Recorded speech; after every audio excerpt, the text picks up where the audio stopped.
சற்று முன் கிடைக்கப்பெற்ற மிக மிக முக்கியமான செய்தி ஒன்று வெளியாகியுள்ளது.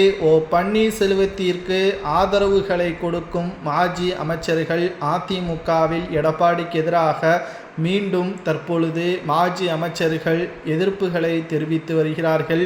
சட்டசபை தேர்தல் நடைபெறுவதற்கு இன்னும் 6 மாதங்கள் மட்டும்தான் இருக்கிறது. எடப்பாடி பழனிசாமி அவர்கள் என்னதான் நினைத்து கொண்டிருக்கிறார்?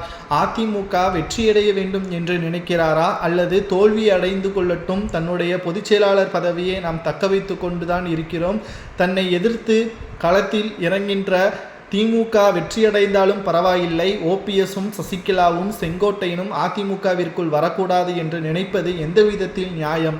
அதாவது ஒட்டுமொத்த தொண்டர்கள் தான் அதிமுகவிற்கு பக்கபலம்.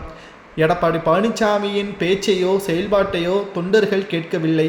அது நன்றாகவே புரிந்துவிட்டது.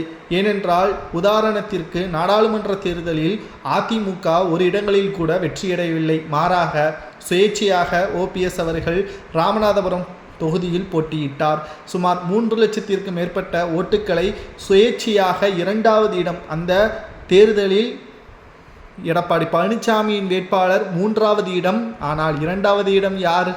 ஓபிஎஸ் தான் என்று மாஜி அமைச்சர்கள் பெரும்பாலானோர் எடப்பாடி பழனிசாமியிடம் கேள்வி கேட்க ஆரம்பித்து விட்டார்கள். தொண்டர்கள் இல்லாமல் உங்களது பொதுச் செயலாளர் பதவி வெற்று பதவிதான். நீங்கள் யாரை கட்டுப்பாட்டிற்குள் வைப்பீர்கள்? யாருக்கு உத்தரவுகளை பிறப்பீர்கள்?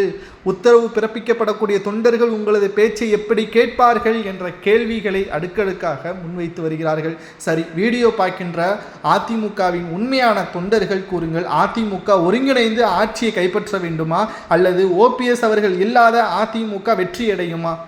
ஓபிஎஸ் என்பது தனிநபராக இருந்தால் இங்கு பிரச்சனையே கிடையாது. அவருக்கு பின்னால் தொண்டர்கள் இருப்பது தான் இங்கே பிரச்சனையே. அதிமுக வலுவிழந்து போய் கொண்டிருக்கிறது என்பதை தான் செங்கோட்டையன் கூறி ஓபிஎஸ்ஐ மீண்டும் அதிமுகவிற்குள் கொண்டு வாருங்கள் என்று கூறியிருந்தார். இது ஏன் எடப்பாடிக்கு புரியவில்லை என்று அதிமுகவின் பொதுச் செயலாளரான எடப்பாடி பழனிசாமியிடம் மாஜி அமைச்சர்கள் கேள்வி கேட்க தொடங்கிவிட்டது சரியா தவறா என்பதை உண்மையான தொண்டர்கள் கமெண்ட் வாயிலாக கூறுங்கள். யார் பக்கம் நியாயம் இருக்கிறது, ஓபிஎஸ் பக்கமா எடப்பாடி பக்கமா என்பதை மறக்காம கமெண்ட் வாயிலாக கூறுங்கள். நன்றி, வணக்கம்.